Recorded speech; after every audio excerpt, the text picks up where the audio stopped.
옛날 아주 먼 옛날에 나라의 중심인 커다란 궁궐에는 수많은 사람이 저마다의 사연을 품고 살아가고 있었습니다. 그 중에서도 임금님의 지극한 총애를 받던 최시성을 가진 어린 궁녀가 있었는데 그녀는 꽃처럼 고운 얼굴만큼이나 마음씨가 비단결같이 곱기로 소문이 자자했습니다. 눈이 소복이 내리는 추운 겨울밤이었지만 그녀가 머무는 작은 방 주변에는 언제나 따스한 온기가 감도는 듯한 기분이 들곤 했습니다. 궁궐의 기와지붕 위로 하얀 눈이 내려앉아 세상이 온통 은빛으로 변하던 그 무렵의 밤은 유난히도 고요하고 평화로웠습니다. 바람조차 숨을 죽인 채 처마 끝에 걸린 고드름 사이를 지나갔고 멀리서 들려오는 술라군들의 발소리만이 밤의 정적을 가끔 깨뜨릴 뿐이었습니다. 최 궁녀는 창가에 앉아 은은하게 타오르는 촛불을 바라보며 깊은 생각에 잠겨 있었는데 그녀의 눈동자에는 알 수 없는 슬픔과 함께 어떤 결연한 의지가 서려 있는 듯 보였습니다. 그녀는 본래 가난한 집안에서 태어나 어린 나이에 입궐하였지만 누구보다 성실하고 예우가 발라 윗사람들의 칭송을 한 몸에 받았습니다. 특히 임금님께서는 그녀의 맑은 심성과 지혜로운 말솜씨를 아껴 곁에 두고 자주 이야기를 나누셨는데 이는 다른 궁녀들의 부러움과 시기를 동시에 사는 이유가 되기도 했습니다. 하지만 최 궁녀는 자신에게 쏟아지는 화려한 시선들에 연연하지 않고 언제나 낮은 자세로 동료들을 챙기며 묵묵히 자신의 소임을 다하는 겸손한 사람이었습니다. 하루는 임금님께서 그녀를 위해 먼 나라에서 건너온 귀한 비단을 선물로 내리셨지만 그녀는 그것을 아껴두었다가 병든 어머니를 둔 동료 궁녀에게 몰래 나누어 주었습니다. 이러한 그녀의 선행은 궁궐 담장 너머까지 알려지지 않았으나 그녀를 가까이서 지켜보던 이들의 가슴 속에는 깊은 감동으로 자리 잡고 있었습니다.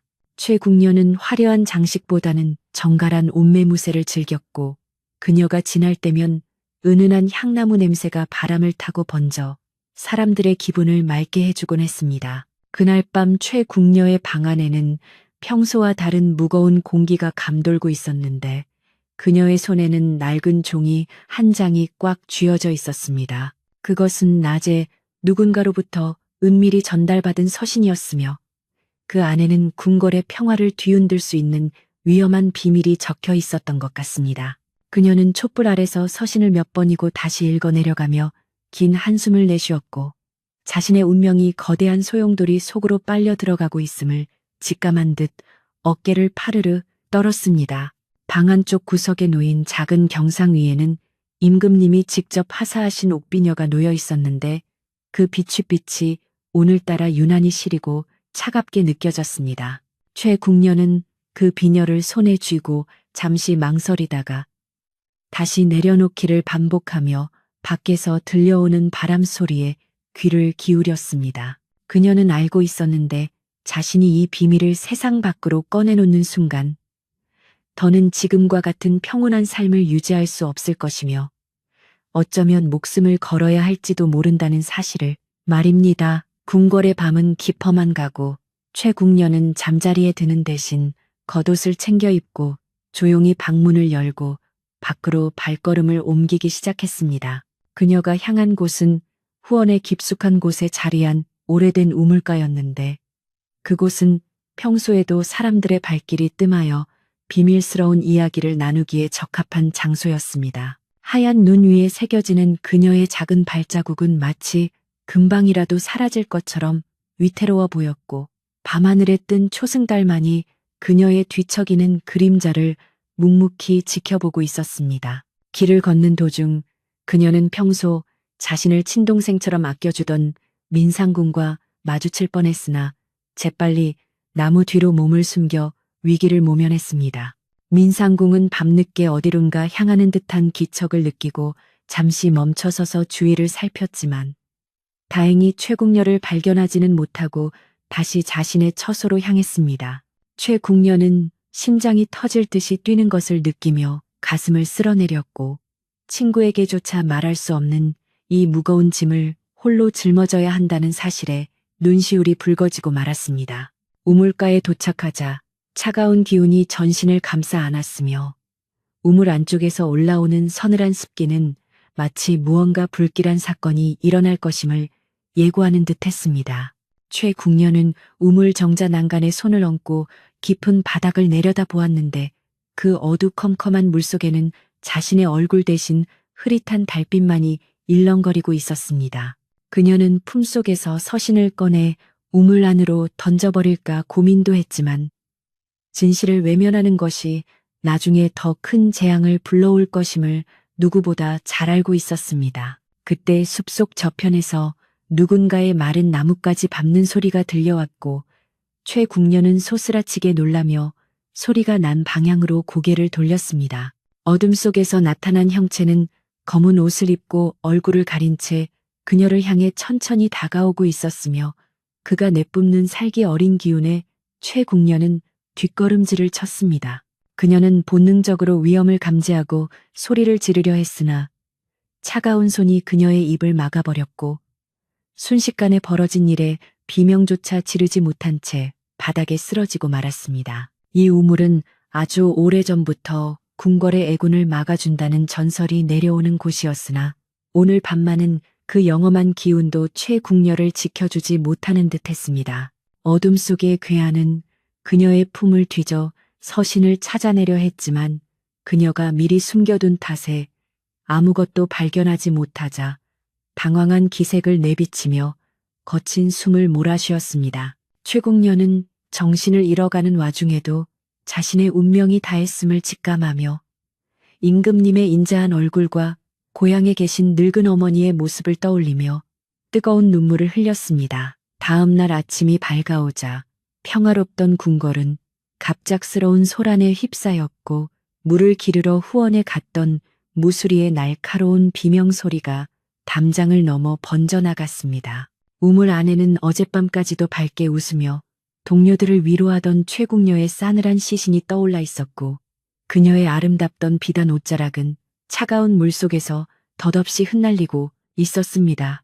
소식을 듣고 달려온 궁녀들은 믿을 수 없는 광경에 입을 막고 주저앉아 통곡하였으며 그 소식은 곧바로 임금님의 귀에까지 전달되어 온 궁궐을 충격에 빠뜨렸습니다. 임금님께서는 평소 아끼던 최 궁녀의 죽음을 전해 듣고 한동안 말을 잇지 못하시며 깊은 비탄에 잠기셨고 즉시 의금부와 포도청에 엄명을 내려 사건의 진상을 밝히라 명하셨습니다. 평소 그녀를 시기하던 이들은 겉으로는 슬픈 척 눈물을 흘렸지만 속으로는 자신들의 앞길을 가로막던 장애물이 사라진 것에 안도하며 은밀한 미소를 지어 보였습니다. 하지만 최 궁녀와 친했던 동료들은 그녀의 죽음이 단순한 사고가 아님을 직감했고 누군가 의도적으로 그녀를 해친 것이라며 수군거리기 시작하며 의문을 제기했습니다. 최 궁녀의 시신이 안치된 방 안에는 그녀가 생전에 아끼던 물건들이 고스란히 남아 있었으나 주인을 잃은 방 안은 쓸쓸하기 그지없었고 바람에 흔들리는 문창살 소리만이 정막을 깨뜨렸습니다. 민상궁은 그녀의 유품을 정리하던 중 최 궁녀가 평소 소중히 여기던 서신 주머니가 보이지 않는다는 사실을 발견하고는 가슴속에 응어리진 의욕이 더욱 깊어지는 것을 느꼈습니다. 그녀는 최 궁녀가 죽기 전날 밤 자신에게 무언가 중요한 말을 하려다 멈췄던 기억을 떠올리며 반드시 친구의 억울한 죽음을 밝혀내겠다고 굳게 다짐했습니다. 소문은 꼬리에 꼬리를 물고 퍼져나가 최 궁녀가 사실은 왕실의 중대한 비밀을 알고 있었기에 입막음을 당한 것이라는 흉흉한 이야기가 백성들 사이에서도 떠돌기 시작했습니다. 궁궐 안의 분위기는 서리가 내린 듯 차갑게 얼어붙었고 누구도 선뜻 먼저 입을 열지 못한 채 서로의 눈치만을 살피며 긴장된 하루하루를 보내게 되었습니다. 조정의 대신들도 이 사건이 왕실의 권위와 직결될 수 있음을 우려하며 조심스러운 태도를 보였고 수사는 진척 없이 제자리를 맴돌며 사람들의 애를 태우고 있었습니다. 한편 최 궁녀를 시기하던 박상궁은 그녀의 죽음 이후 더욱 기세등등해져서 아래 궁녀들을 엄하게 다스리며 마치 자신이 궁궐의 주인이라도 된 양거만한 태도로 일관하였습니다. 그녀는 최 궁녀가 죽은 우물가 근처를 지날 때마다 불길한 표정으로 침을 뱉으며 고결한 척하던 년의 최후가 이렇다며 비아냥거리는 말을 서슴지 않아 주위 사람들의 빈축을 사기도 했습니다. 민상궁은 박상궁의 이러한 거동을 유심히 관찰하며 그녀가 이번 사건과 깊은 연관이 있을 것이라는 의구심을 떨쳐낼 수 없었으나 물증이 없어 고심했습니다. 그날 오후 민상궁은 지혜롭기로 소문난 노상궁을 찾아가 현재의 상황을 설명하고 앞으로 어떻게 해야 할지 조언을 구했는데 노상궁은 묵묵히 차를 마시며 한참 동안 생각에 잠겼습니다. 노상궁은 이윽고 입을 열어 궁궐이라는 곳은 해가 뜨면 그림자가 생기고 물이 깊으면 바닥이 보이지 않는 법이다라며 의미심장한 말을 남기고는 더는 언급을 피했습니다.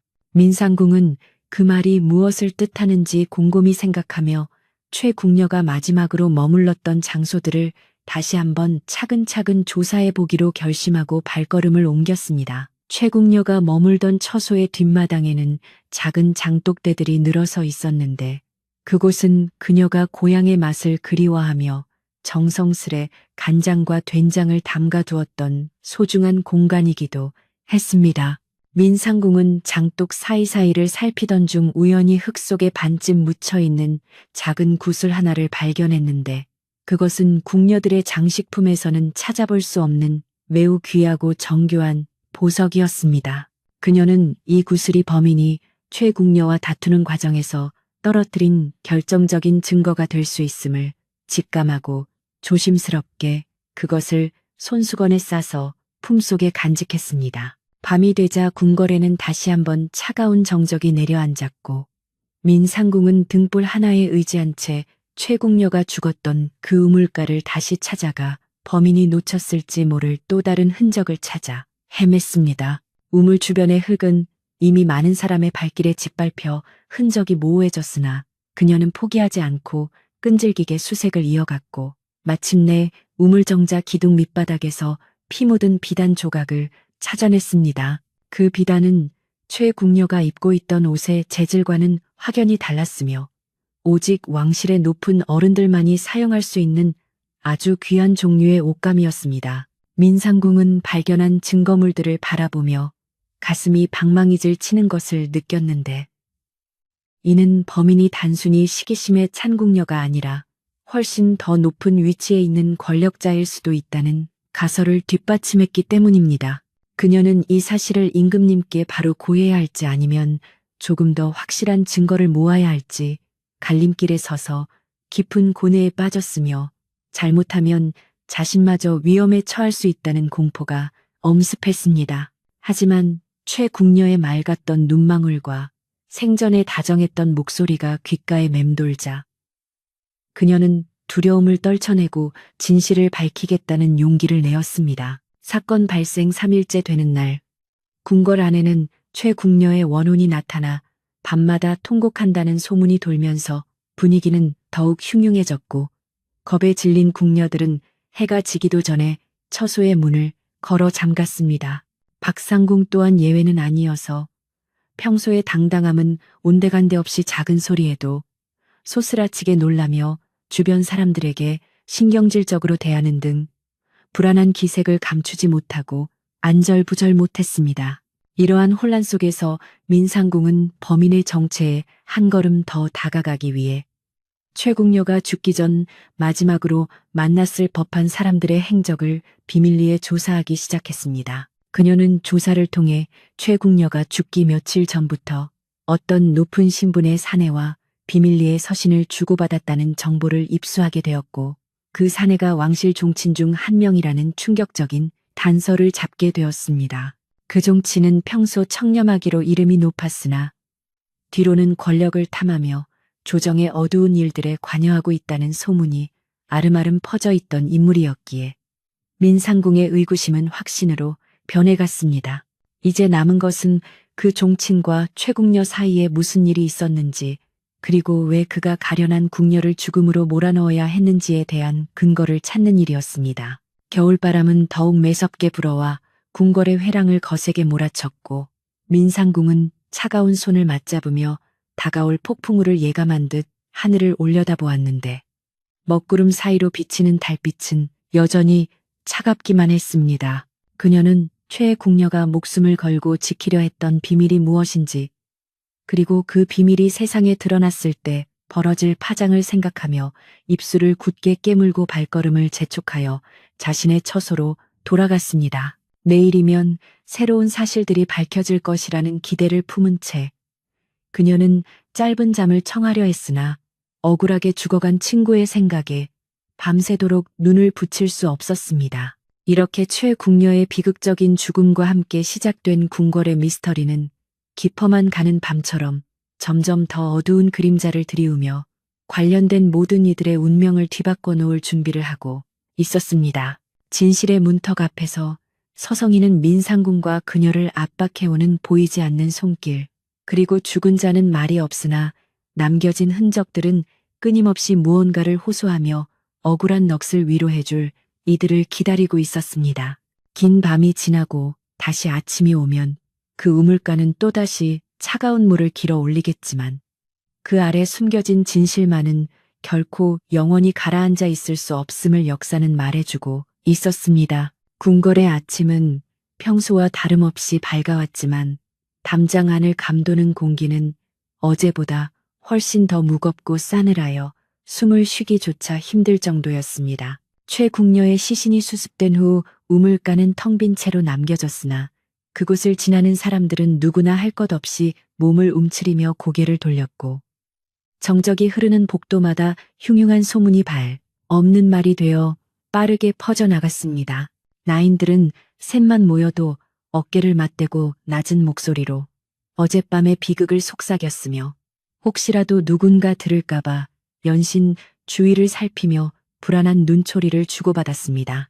누구는 그녀가 스스로 목숨을 끊었다고 말했고 또 누구는 분명 누군가에게 떠밀려 억울한 죽음을 맞이한 것이라며 저마다의 추측을 내놓으며 궁궐 전체를 의혹의 구렁텅이로 몰아넣었습니다. 이러한 어수선한 분위기 속에서 평소 최궁녀를 시기하던 박상궁은 오히려 기세를 높이며 아침부터 나인들을 한데 모아놓고 호통을 치기 시작했습니다. 그녀는 날카로운 눈매를 치켜뜨며 죽은 자는 말이 없다지만 살아있는 너희가 이렇게 정신을 놓고 있어서야 되겠느냐.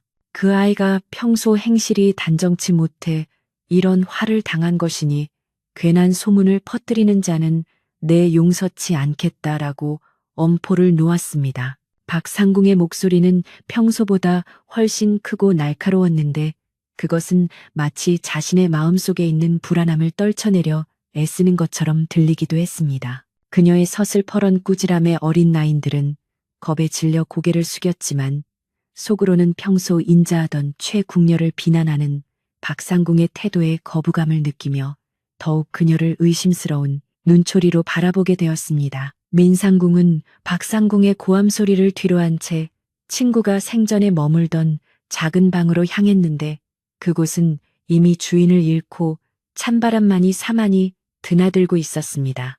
그녀는 최궁녀가 아끼던 유품들을 하나하나 손으로 쓸어보며 흐르는 눈물을 닦아내었고 도대체 무엇이 그토록 맑았던 영혼을 차가운 우물 속으로 몰아넣었는지 생각하며 가슴을 쥐어뜯었습니다. 방 안의 공기는 여전히 최궁녀가 즐겨 쓰던 향기로운 분내음이 남아있어 더욱 그녀의 빈자리를 크게 느끼게 했으며 민상궁은 이곳에서 친구가 마지막으로 남겼을지도 모를 단서를 찾기 위해 구석구석을 세밀하게 살피기 시작했습니다. 하지만 방 안은 이미 누군가에 의해 한 차례 뒤져진 듯 정돈되어 있지 않았고 평소 그녀가 소중히 간직하던 작은 상자조차 보이지 않아 민상궁의 의구심은 더욱 커져만 갔습니다. 오후가 되자 궁궐 밖 마을에서도 최궁녀의 죽음에 대한 이야기가 퍼져나가기 시작했고 장터에서는 임금님의 총애를 받던 궁녀가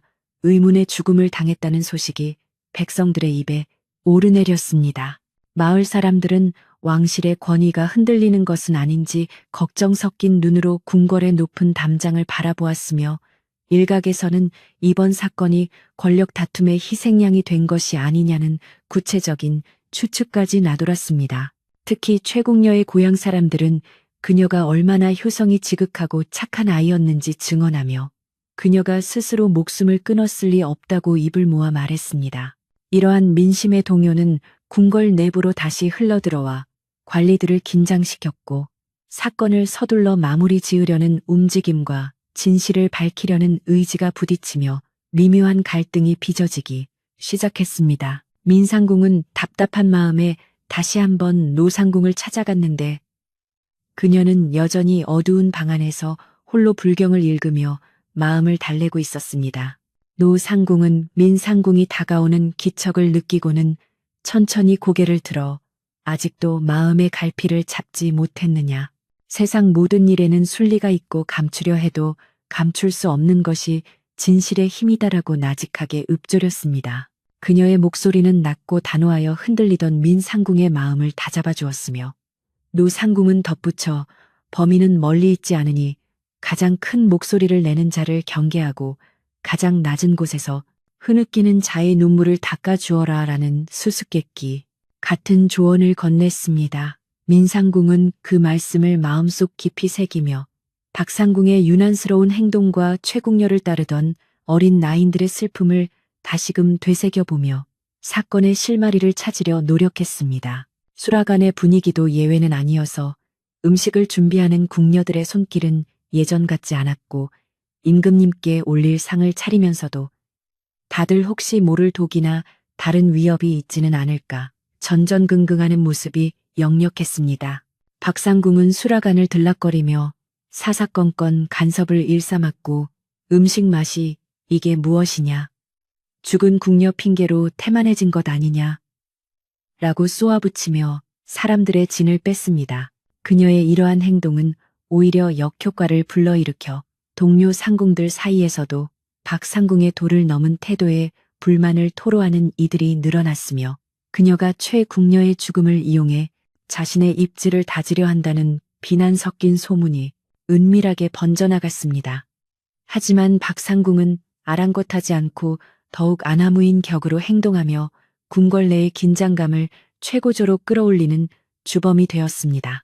민상궁은 세탁을 담당하는 세답방 나인들을 찾아가 최궁녀가 죽기 전날 입었던 옷이나 다른 특이한 점은 없었는지 수소문하기 시작했습니다. 그곳에서 그녀는 최궁녀가 평소와 달리 옷감이 아주 좋은 비단 조각을 세탁해달라고 부탁했었다는 이야기를 전해 듣게 되었는데 그것은 궁녀의 신분으로는 절대 가질 수 없는 귀한 물건이었습니다. 나이는 최언니가 그 비단 조각을 맡기며 절대 누구에게도 말하지 말라고 당부하셨어요. 마치 목숨처럼 소중히 다루시길래 저는 그저 임금님이 주신 선물인 줄로만 알았지요. 라고 조심스럽게 말해주었습니다. 민상궁은 그 비단 조각이 어쩌면 범인의 정체를 밝힐 결정적인 단서가 될 수 있음을 깨닫고 그것이 현재 어디에 있는지 물었으나 나이는 최궁녀가 죽은 직후 박상궁이 나타나 가져갔다는 청천벽력 같은 대답을 내놓았습니다. 박상궁이 결정적인 증거물을 미리 가로챘다는 사실을 알게 된 민상궁은 등 뒤로 식은땀이 흐르는 것을 느꼈고 그녀의 적수가 생각보다 훨씬 치밀하고 무서운 존재임을 다시금 확인했습니다. 그녀는 박상궁의 처소를 몰래 뒤져서라도 그 비단 조각을 되찾아와야 할지 아니면 더 확실한 물증을 찾을 때까지 기다려야 할지 깊은 고민에 빠졌으며 궁궐의 밤은 그녀의 고뇌와 함께 더욱 깊어만 갔습니다. 민상궁은 밤잠을 설쳐가며 친구의 억울한 죽음을 어떻게 세상에 알릴 수 있을지 계획을 세웠고 자신을 돕고 있는 노상궁의 조언대로 서두르지 않고 범인의 빈틈을 노리기로 결심하며 차가운 밤바람을 견뎌냈습니다. 이튿날 궁궐의 화원 근처에서 일을 하던 나인이 최궁녀의 것으로 추정되는 은비녀 반쪽을 발견하여 민상궁에게 가져왔는데 그 비녀에는 이상하게도 붉은 칠보 대신 검푸른 얼룩이 묻어 있었습니다. 민상궁은 그것을 조심스럽게 닦아보았으나 지워지지 않는 것으로 보아 독초에 즙이거나 혹은 범인과 몸싸움을 벌이는 과정에서 묻은 어떤 약품의 흔적임이 분명해 보였습니다. 그녀는 이 비녀를 단서로 궁궐 내에서 약재를 다루는 내의원의 의관들을 탐문해 보기로 마음먹었으며 이 과정에서 박상궁이 최근 빈번하게 내의원을 드나들며 무언가를 은밀히 받아갔다는 사실을 알아내게 되었습니다. 의관 중 한 명은 박상궁님께서 잠이 오지 않는다며 강한 약효를 가진 약재를 요청하셨는데 그것은 소량만으로도 사람의 정신을 혼미하게 만들 수 있는 것이었습니다. 라고 고백하며 두려운 기색을 보였습니다. 민상궁은 이제 모든 조각이 하나씩 맞춰지고 있음을 느꼈고 박상궁이 최궁녀를 약물로 정신을 잃게 한 뒤 우물에 밀어 넣었을 것이라는 가설을 세우고 이를 증명하기 위한 마지막 단계를 준비하기 시작했습니다. 하지만 그녀는 박상궁 뒤에 더 큰 배후 세력이 있을지도 모른다는 노상궁의 경고를 잊지 않았으며 만약 성급하게 박상궁을 몰아붙였다가는 그 배후의 숨은 거물이 자신을 해칠 수도 있다는 사실에 몸을 사려야 했습니다. 궁궐의 공기는 이제 의심을 넘어 공포로 변해가고 있었고 사람들은 서로의 그림자만 봐도 놀라며 하루빨리 이 비극적인 사건이 해결되기만을 간절히 기원했습니다. 어느덧 사건 발생 후 일주일이 지났지만 수사는 진척이 없었고 임금님의 상심은 날로 깊어져가 궁궐의 분위기는 침통하기 그지없었습니다. 임금님께서는 식사를 거의 하지 못하시고 창밖만 바라보며 그 아이의 맑은 미소가 아직도 눈에 선한데 어찌하여 이런 일이 벌어진 것이냐라고 탄식하시며 슬픔을 억누르지 못하셨습니다. 임금님의 건강이 나빠지자 대신들은 사건을 빨리 사고로 처리하고 민심을 수습해야 한다고 주장하며 은근히 수사 종결을 압박하기 시작했고 이는 민상궁에게 시간적인 여유가 얼마 남지 않았음을 의미했습니다. 민상궁은 다급해진 마음에 다시 한번 노상궁을 찾아가 마지막 도움을 청했고 노상궁은 이번에는 직접 움직여야 할 때라며 비밀스러운 서찰 한 장을 그녀에게 건네주었습니다. 노상궁이 준 서찰에는 과거 궁궐에서 일어났던 비슷한 사건들의 기록과 함께 박상궁이 과거에 저질렀던 작은 비리들이 상세히 적혀 있어 그녀를 압박할 수 있는 훌륭한 무기가 될 수 있었습니다. 민상궁은 이 서찰을 품에 소중히 간직한 채 박상궁이 혼자 있는 틈을 타 그녀를 직접 대면하기로 결심하고 어둠이 짙게 깔린 박상궁의 처소로 향했습니다. 길을 걷는 동안 심장은 터질 듯이 뛰었지만 친구의 억울한 넋이 자신을 지켜줄 것이라 믿으며 한 발자국씩 내디뎠고 드디어 박상궁의 방문 앞에 서서 깊은 호흡을 가다듬었습니다. 방 안에서는 박상궁이 혼자 중얼거리는 소리가 들려왔는데 그것은 마치 누군가에게 용서를 구하는 듯하기도 하고 혹은 자신의 정당성을 주장하는 광기 어린 목소리 같기도 했습니다. 민상궁이 조용히 문을 열고 들어가자 박상궁은 소스라치게 놀라며 들고 있던 찻잔을 바닥에 떨어뜨렸고 깨진 도자기 조각들이 사방으로 튀며 불길한 소리를 냈습니다. 민상궁은 차분한 목소리로 상궁님, 최궁녀의 죽음에 대해 드릴 말씀이 있어 왔습니다. 이제 그만 진실을 말씀해 주셔야겠습니다라고 말하며 그녀의 눈을 똑바로 응시했습니다. 박상궁은 처음에는 네가 감히 여기가 어디라고 발을 들이느냐. 당장 나가지 못할까 라고 소리를 질렀으나 민상궁이 노상궁의 서찰과 자신이 찾은 증거물들을 하나둘씩 내놓자 얼굴빛이 흑빛으로 변하며 입술을 파르르 떨기 시작했습니다. 그녀의 거칠던 숨소리는 점점 잦아들었고 대신 그 자리를 채운 것은 차가운 정적과 함께 밀려오는 압도적인 공포의 기운이었습니다. 박상궁은 갑자기 웃음을 터뜨리더니 네가 무엇을 안다고 그러느냐. 나도 어쩔 수 없는 일이었다. 궁궐에서 살아남으려면 누군가는 희생되어야 하는 법이야라고 횡설수설하며 자신의 정당성을 주장하려 애썼습니다. 민상궁은 그녀의 모습에서 가련함보다는 깊은 혐오감을 느꼈고 사람의 생명은 권력의 도구가 아닙니다. 당신이 지키려 했던 그 자리가 결국 당신을 파멸로 이끌 것임을 왜 모르십니까? 라고 단호하게 일침을 가했습니다.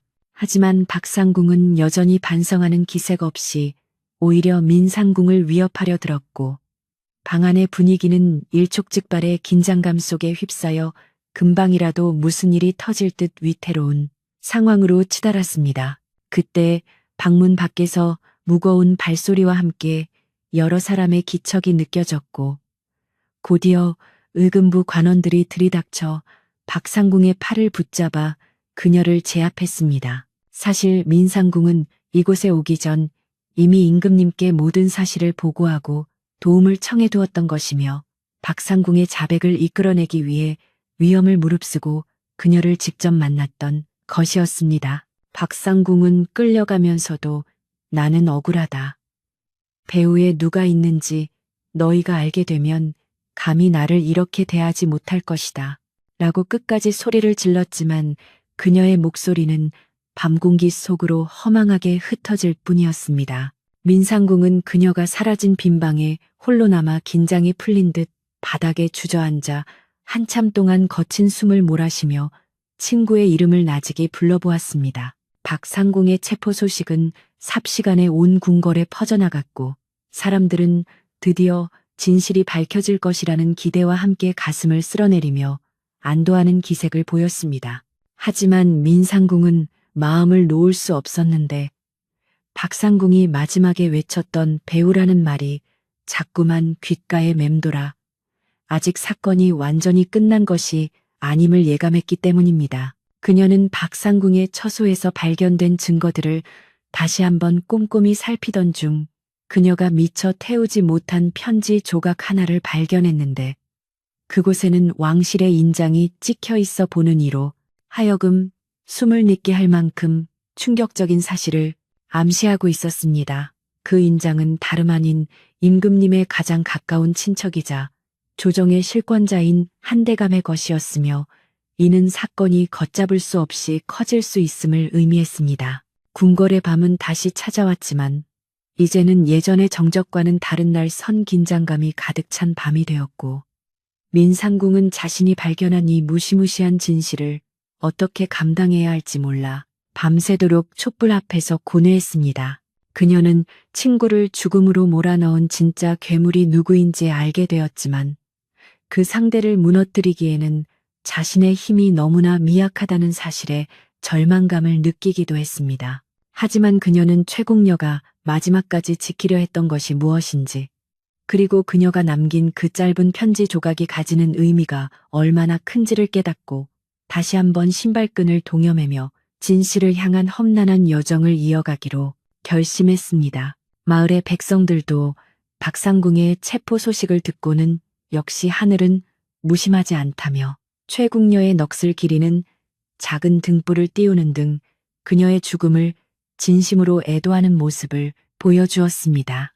소문은 이제 박상궁의 배후로까지 번져나가 조정의 공기가 심상치 않게 돌아가기 시작했고 배신들은 자신들의 안위를 지키기 위해 서로를 감시하며 비밀스러운 회합을 갖는 등 궁궐은 그 어느 때보다 치열한 정보전의 장이 되었습니다. 민상궁은 이러한 혼란을 틈타 좀 더 깊숙한 곳으로 들어가 진실의 몸통을 잡기 위해 노상궁과 다시 한번 머리를 맞대고 다음 수를 논의하며 조심스럽게 발걸음을 옮겼습니다. 그녀가 지나가는 궁궐의 회랑에는 차가운 달빛이 비치고 있었고 그 빛은 마치 죽은 최궁녀의 눈동자처럼 맑고 슬프게 민상궁의 앞길을 비추고 있는 듯 보였습니다. 민상궁은 친구가 마지막 순간에 보았을 그 달빛을 바라보며 기다려줘. 반드시 네가 억울하게 눈을 감지 않도록 모든 것을 밝혀낼게라고 나직하게 약속하며 주먹을 불끈 쥐었습니다. 이제 사건은 단순히 한 궁녀의 죽음을 넘어 왕실 전체의 명예와 정의가 걸린 거대한 싸움으로 번지고 있었으며 그 중심에서 가녀린 한 여인이 거대한 운명의 파도에 맞서 당당히 서 있었습니다. 박상궁은 지하 감옥에 갇힌 채 끝까지 입을 다물었으나 그녀의 흔들리는 눈동자는 이미 많은 것을 말해주고 있었으며 관원들의 집요한 추궁에 그녀의 방어벽도 조금씩 허물어지기 시작했습니다. 그녀는 가끔 헛것을 보는 듯 허공을 향해 손을 내저으며 최궁녀의 이름을 부르짖기도 하여 간수들을 오싹하게 만들었으며 이는 그녀가 겪고 있는 죄책감의 깊이가 얼마나 깊은지를 짐작하게 했습니다. 민상궁은 감옥 근처를 서성거리며 박상궁이 자백하기만을 기다렸고 드디어 그녀의 입에서 예상치 못한 이름이 흘러나왔을 때 온 세상이 멈춘 듯한 충격에 휩싸이게 되었습니다. 그 이름은 바로 임금님께서 가장 신임하시던 젊은 종친이었으며 그는 평소 최궁녀의 지혜로움을 칭송하며 그녀를 아껴주던 인물이었기에 민상궁을 비롯한 모든 이들은 믿을 수 없는 진실 앞에 경악을 금치 못했습니다. 박상궁은 그의 사주를 받아 최궁녀를 위협하고 끝내 죽음으로 몰아넣었다고 실토하며 울부짖었고 이 사실이 궁궐 내에 퍼지자 모든 소란은 일순간 잦아들며 무거운 침묵만이 자리를 대신했습니다. 배우가 밝혀짐과 동시에 사건은 새로운 국면으로 접어들었으며 민상궁은 이제 그 고귀한 신분 뒤에 숨겨진 악마의 얼굴을 세상에 드러내기 위해 가장 위험한 도박을 시작해야 할 때임을 직감했습니다. 궁궐의 연못에는 연꽃 대신 얼음이 얼어붙어 있었지만 그 아래에는 여전히 생명의 물줄기가 흐르고 있듯이 진실 또한 차가운 권력의 압박 아래서도 묵묵히 자신의 자리를 지키며 때가 오기를 기다리고 있었습니다. 민상궁은 이제 자신이 해야 할 일이 무엇인지 명확해졌음을 느끼고 깊은 밤의 정적을 깨뜨리며 임금님의 침소로 향하는 긴 회랑을 따라 천천히 그러나 아주 힘차게 걸어나갔습니다. 그녀의 등 뒤로는 여전히 억울한 최궁녀의 환영이 따라오는 듯했지만 이제는 그 슬픔이 분노가 아닌 정의를 향한 용기가 되어 그녀의 가슴속을 뜨겁게 달구어주고 있었습니다.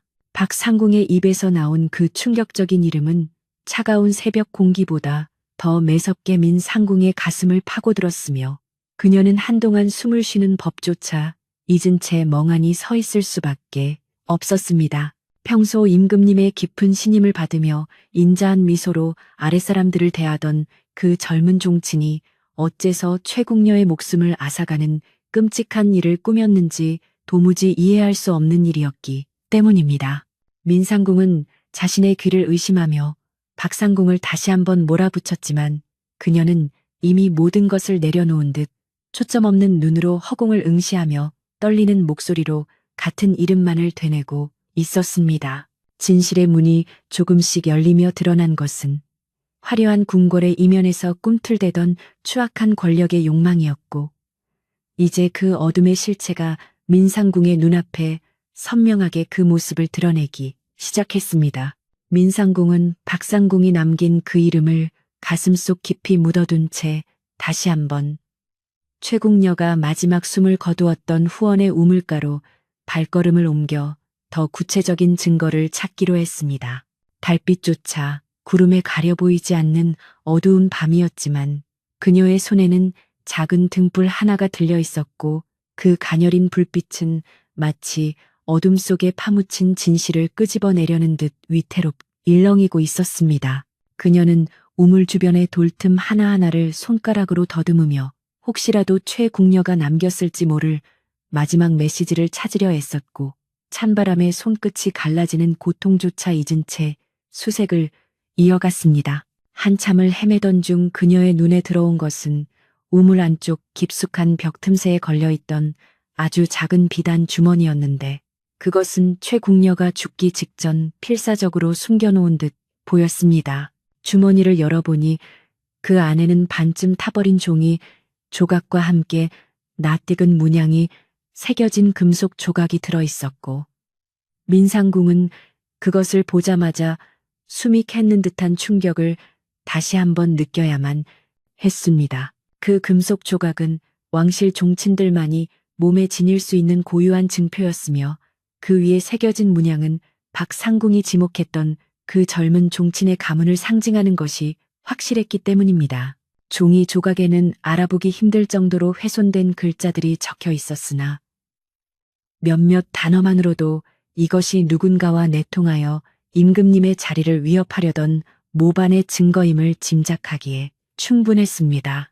최궁녀는 이 사실을 우연히 알게 된 후 그를 설득하려 했으나 오히려 입막음을 당한 것이 분명해졌고 민상궁은 친구가 겪었을 그 공포와 외로움을 생각하며 주먹을 불끈 쥐었습니다. 민상궁은 이제 이 증거물들을 어떻게 활용하여 그 권력의 심장부를 겨냥할지 고민하며 조심스럽게 후원을 빠져나와 자신의 처소로 향했는데 어둠 속에서 누군가 자신을 지켜보고 있다는 기분을 떨칠 수 없었습니다.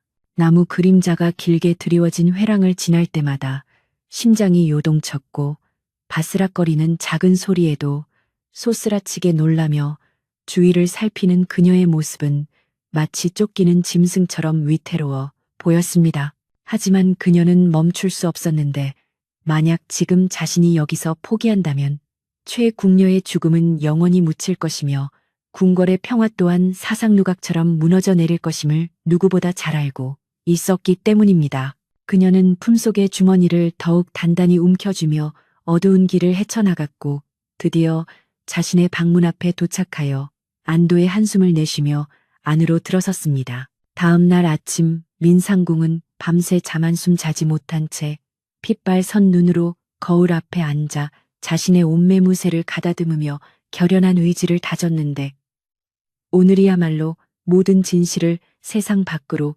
끄집어낼 날이었기 때문입니다. 그녀는 먼저 평소 자신을 도와주던 노상궁을 찾아가 발견한 증거물들을 보여주며 자문을 구했고 노상궁은 그것을 한참 동안 조용히 바라보더니 깊은 한숨을 내쉬며 고개를 끄덕였습니다.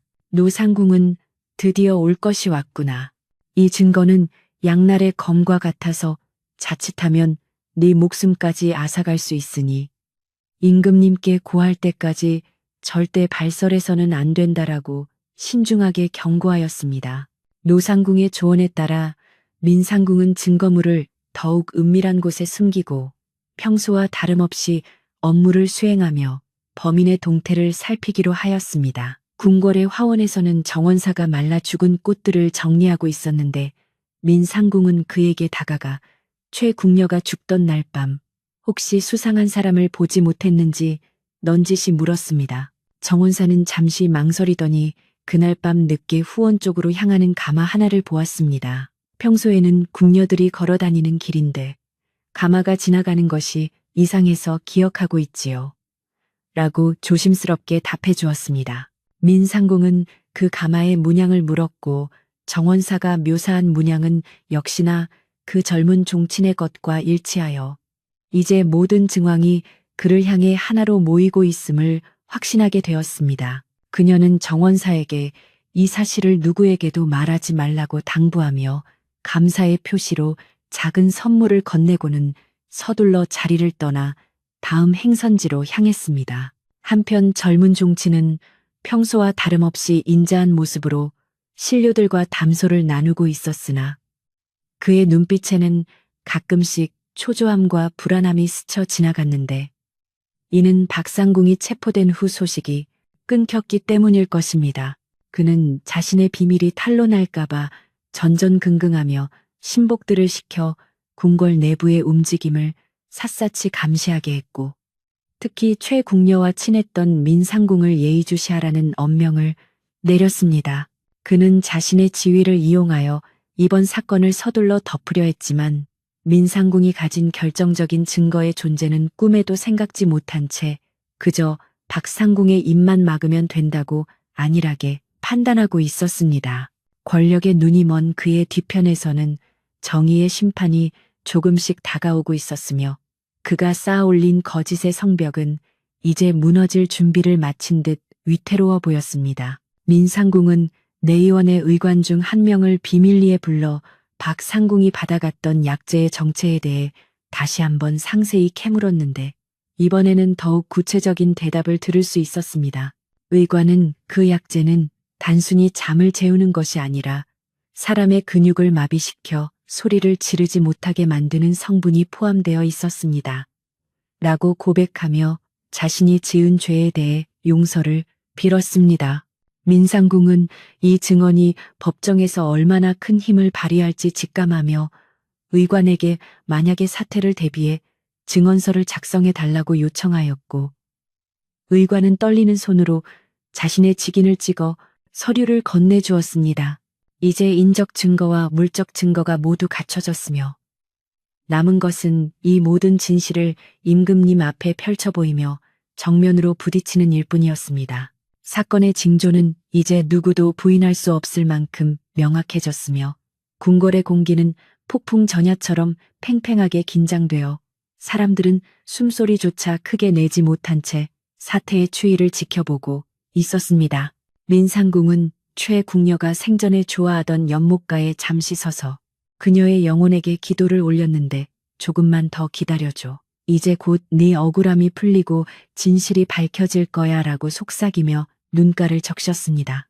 연못 위로 떨어지는 낙엽 하나가 잔잔한 파동을 일으키듯 그녀의 작은 용기가 궁궐 전체를 뒤흔드는 거대한 정의의 물결이 되기를 간절히 바라는 마음이었습니다. 그녀의 가녀린 어깨 뒤로 비치는 저녁 노을은 유난히 붉게 타올랐는데 그것은 마치 억울하게 죽어간 이들의 피눈물처럼 슬프고도 장엄한 광경을 자아내고 있었습니다. 밤이 되자 민상궁은 임금님께 독대를 청하는 서찰을 비서관을 통해 전달하였으며 임금님께서는 그녀의 간절한 요청에 흔쾌히 만남을 허락하시어 깊은 밤 편전에서 만나기로 약속하셨습니다. 민상궁은 품속의 증거물과 증언서를 단단히 챙기고 혹시 모를 습격에 대비해 평소 신뢰하던 동료 궁녀 몇 명에게 자신의 행방을 알린 뒤 비장한 각오로 편전을 향해 걸어갔습니다.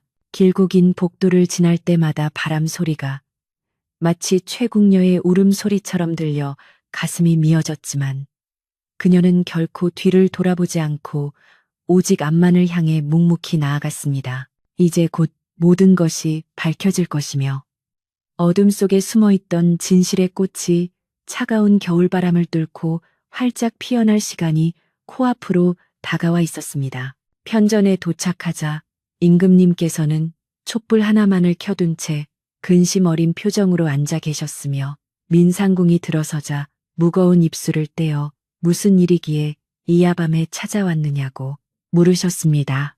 민상궁은 임금님 앞에 엎드려 큰 절을 올린 뒤 떨리는 목소리로 전하. 최 궁녀의 죽음은 단순한 사고나 시기심에 의한 것이 아니옵니다. 그 뒤에는 전하께서 가장 믿으시던 이의 검은 욕망이 숨어 있습니다. 라고 말문을 열었습니다. 임금님의 눈동자가 흔들리는 것을 보며 민상궁은 하나둘씩 자신이 찾아낸 증거물들을 꺼내놓았고 그 위에 담긴 참혹한 진실들을 차근차근 설명하기 시작했습니다. 임금님께서는 처음에는 믿기지 않는다는 듯 고개를 저으셨으나 확실한 물증과 의관의 증언서를 보시자 얼굴이 점점 굳어지며 깊은 탄식을 내뱉으셨습니다. 민상궁의 이야기가 계속될수록 편전 안의 정적은 더욱 깊어만 갔고 임금님의 손은 부르르 떨리며 무릎 위에 놓인 용포를 꽉 쥐고 계셨는데 이는 배신감과 분노가 극에 달했음을 보여주는 것이었습니다. 그녀는 최궁녀가 마지막까지 임금님을 걱정하며 남겼던 서신의 파편들을 보여주며 그녀는 자신의 목숨보다 전하의 안위를 더 소중히 여겼기에 차가운 우물 속으로 던져지는 순간에도 이 증거들을 지켜냈나이다 라고 호소했습니다. 임금님께서는 눈시울이 붉어지시며 한참 동안 말을 잇지 못하시다가 마침내 결단을 내린 듯 밖에서 대기하던 호위 무사들을 불러들이셨습니다. 임금님의 엄중한 명령이 떨어지자 궁궐의 정적은 깨지고 수많은 발자국 소리가 요란하게 울려 퍼지며 범인을 체포하기 위한 대대적인 움직임이 시작되었습니다. 이 소식은 순식간에 젊은 종친의 귀에도 들어갔고 그는 자신의 계획이 완전히 탄로 났음을 깨닫고는 황급히 도망치려 했으나 이미 편전 주변은 호위 무사들에 의해 겹겹이 포위된 상태였습니다. 그는 마지막 발악을 하듯 칼을 휘두르며 저항했으나 결국 노련한 무사들의 손에 붙잡혀 무릎을 꿇게 되었고 그의 화려했던 비단옷은 흙먼지로 뒤덮여 초라한 몰골로 변해버렸습니다. 그가 끌려오자 민상궁은 그를 똑바로 응시하며 당신의 탐욕이 고귀한 생명을 앗아갔지만 진실은 결코 당신의 권력으로 덮을 수 없었습니다. 라고 일침을 가했습니다. 그는 고개를 떨군 채 아무런 말도 하지 못했으며 그가 누리던 영광은 한낱 물거품처럼 사라지고 오직 비참한 최후만이 그를 기다리고 있을 뿐이었습니다. 하지만 진실이 밝혀졌음에도 불구하고 민상궁의 마음은 마냥 기쁘지만은 않았는데 이미 세상을 떠난 친구는 돌아올 수 없으며 궁궐에 새겨진 그 깊은 상처는 쉽게 아물지 않을 것임을 알았기 때문입니다. 그녀는 체포되어 나가는 종친의 뒷모습을 보며 권력이란 무엇인지 그리고 인간의 욕심이 어디까지 잔인해질 수 있는지에 대해 깊은 회의감을 느끼며 쓸쓸한 미소를 지었습니다. 이제 남은 일은 공개적으로 이 사건을 공표하고 관련자들을 엄중히 처벌하여 다시는 이런 비극이 일어나지 않도록 경계하는 일이었으며 임금님께서는 이를 위해 날이 밝는 대로 어전 회의를 소집하라 명하셨습니다. 민상궁은 편전을 나오며 밤하늘을 올려다보았는데 먹구름이 걷히고 밝은 달이 얼굴을 내밀어 그녀의 지친 어깨를 따스하게 비추어주고 있었습니다. 다음 날 새벽 궁궐의 모든 종친과 대신들이 집결한 가운데 임금님께서는 직접 최궁녀 사건의 전말을 밝히시고 범인인 젊은 종친의 죄상을 낱낱이 공개하여 만천하에 알리셨습니다. 사람들은 그동안 쌓였던 의혹이 풀림과 동시에 그 배우가 평소 존경받던 종친이었다는 사실에 큰 충격을 받았으며 궁궐은 다시 한번 거대한 소용돌이 속으로 빠져들었습니다. 박상궁 또한 자신의 죄를 자백하고 처벌을 기다리는 신세가 되었으며 그녀가 가로챘던 최궁녀의 마지막 유품들이 민상궁의 손으로 돌아오게 되었습니다. 이제 모든 악의 고리가 끊어지고 진실이 승리하는 순간이었으나 그 과정에서 흘린 눈물과 희생은 너무나 컸기에 사람들의 표정에는 환희보다는 숙연함이 더 깊게 자리 잡고 있었습니다. 민상궁은 최궁녀의 방으로 돌아와 되찾은 유품들을 정리하며 그녀의 억울한 넋을 위로하는 작은 제상을 차렸는데 그곳에는 평소 그녀가 좋아하던 떡과 과일 그리고 맑은 차 한 잔이 올려졌습니다. 그녀는 친구의 영정 앞에서 이제야 약속을 지켰어. 네가 지키려 했던 비밀도 네가 당했던 억울함도 이제 모두가 알게 되었단다라고 나직하게 말하며 뜨거운 눈물을 쏟아냈습니다. 방 안에는 어디선가 불어온 따뜻한 바람이 감돌았는데 그것은 마치 최궁녀가 고맙다는 인사를 건네며 그녀의 어깨를 토닥여주는 듯한 착각을 불러일으킬 만큼 다정하고 포근했습니다. 민상궁은 그 온기를 느끼며 한참 동안 그 자리에 앉아 친구와의 추억을 되새겼고 그녀의 마음속에 응어리졌던 슬픔도 조금씩 녹아내리는 것을 느꼈습니다. 궁궐의 분위기는 이제 서서히 안정을 되찾아가고 있었으며 사람들은 최궁녀의 용기와 민상궁의 지혜를 칭송하며 그녀들의 이야기를 입에서 입으로 전하며 기리게 되었습니다. 임금님께서는 최궁녀의 넋을 기리기 위해 그녀의 고향에 정려문을 세우게 하시고 남겨진 가족들에게 넉넉한 보상을 내려 그녀의 효심과 충성심을 만백성에게 귀감이 되게 하셨습니다.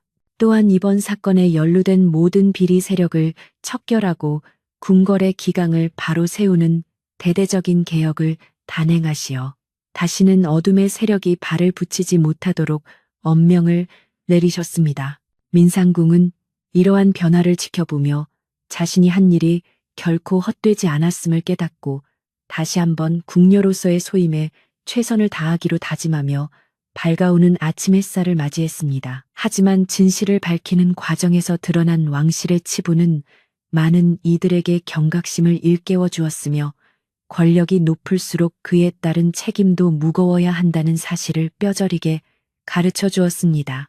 노 상궁은 민 상궁을 불러 고생 많았다. 네가 보여준 용기가 이 궁궐을 살렸느니라라고 칭찬하며 그녀의 손을 꼭 잡아주었고 민 상궁은 노 상궁의 따뜻한 격려에 비로소 마음의 짐을 내려놓을 수 있었습니다. 이제 사건은 마무리 단계에 접어들었지만 그 여운은 오랫동안 사람들의 가슴속에 남아 진실의 소중함을 일깨워 줄 것이며 최궁녀가 잠든 그 우물가는 이제 슬픔의 장소가 아닌 정의의 상징으로 기억될 것입니다. 민상궁은 마지막으로 최궁녀가 죽기 전 남겼던 서신 조각들을 태우며 그 연기가 하늘로 높이 올라가는 것을 지켜보았는데 그것은 마치 친구의 영혼이 자유롭게 날아오르는 듯한 기분을 주었습니다. 그녀는 이제 더 이상 친구를 위해 울지 않기로 결심했고 대신 그녀가 남긴 고결한 정신을 이어받아 후배 궁녀들을 잘 보살피고 따뜻한 궁궐을 만드는데 앞장서기로 마음 먹었습니다.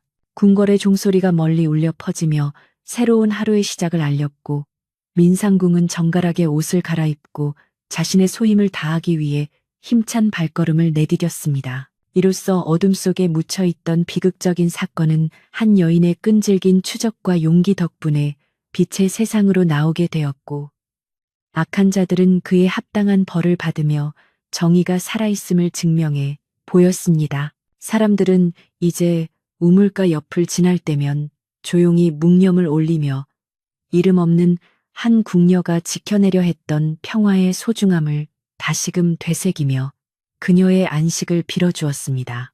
계절은 바뀌어 다시 봄이 오겠지만 그녀들이 보여준 진실을 향한 뜨거운 열망은 영원히 지지 않는 꽃이 되어 궁궐 곳곳에 향기를 퍼뜨릴 것입니다. 날이 밝아오자 궁궐의 대전은 그 어느 때보다도 삼엄한 분위기 속에 수많은 대신과 종친이 자리를 메웠고 임금님의 눈빛은 서슬퍼런 칼날처럼 빛나고 있었습니다.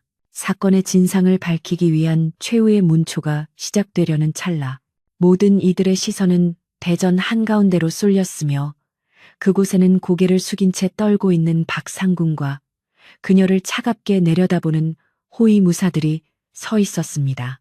정적을 깨고 울려 퍼진 임금님의 낮은 목소리는 대전의 공기를 얼어붙게 만들었고 이제 곧 가려져 있던 추악한 진실이 만천하의 그 모습을 드러낼 순간이 다가오고 있었으며 대신들은 숨을 죽인 채 임금님의 입술이 떨어지기만을 간절히 기다리며 긴장된 눈빛을 주고받았습니다. 민상궁은 품속에 소중히 간직해온 증거물들을 들고 천천히 임금님 앞으로 나아가 무릎을 꿇었으며 그녀의 눈동자에는 흔들림 없는 결연한 의지가 서려 있어 보는 이들로 하여금 숙연함을 느끼게 했습니다.